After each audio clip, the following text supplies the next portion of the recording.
The Sega Master System's HangOn was released in 1985. There's not a lot to say about this game. It was actually really good. I always kind of liked pole position on the Atari back in the day.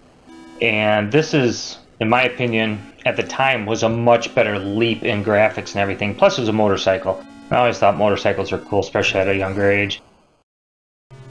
It's pretty simple. It's just left and right.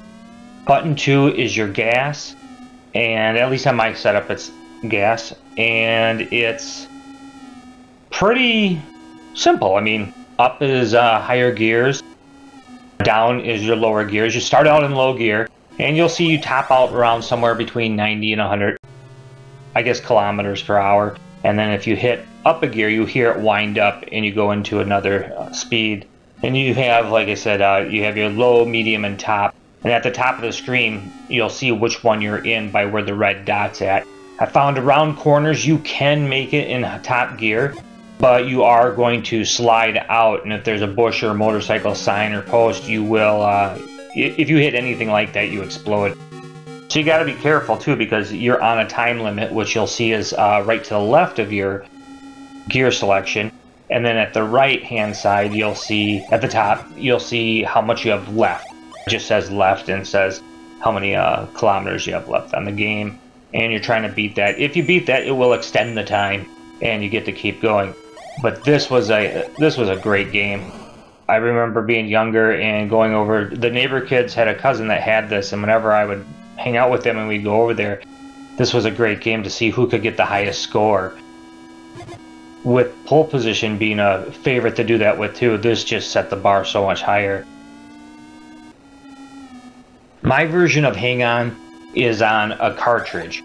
You could buy HangOn on the Sega card, and you could also buy the two different cartridge styles. Like mine is HangOn and then the gun game Safari Hunt. You also could get the combo cartridge of HangOn and Astro Warrior. They're not really that rare a game. You should be able to pick them up for under $10. The Sega card, I'm not sure of. I've actually never seen the HangOn on Sega card. And I would like to get it. I like the cards for some reason. There's no better gameplay or anything like that. I just kind of like collecting the cards. Other than that, I think it held up pretty good as a fairly fun game. It's not a game that I would think of and go, hey, let's play this. But if I had some friends over and we're trying something new, I would not turn it down if somebody suggested it. Other than that, it's a pretty easygoing, straightforward game. And it wouldn't be too bad. There are many ports of it over and sequels, but I wouldn't mind seeing something maybe on a mobile level. Since with my phone I actually have a joypad that hooks to it and stuff, that'd be fun. It would be a good, quick time killer game. Otherwise, if you liked my video, hit like, hit subscribe, share the video. Thanks!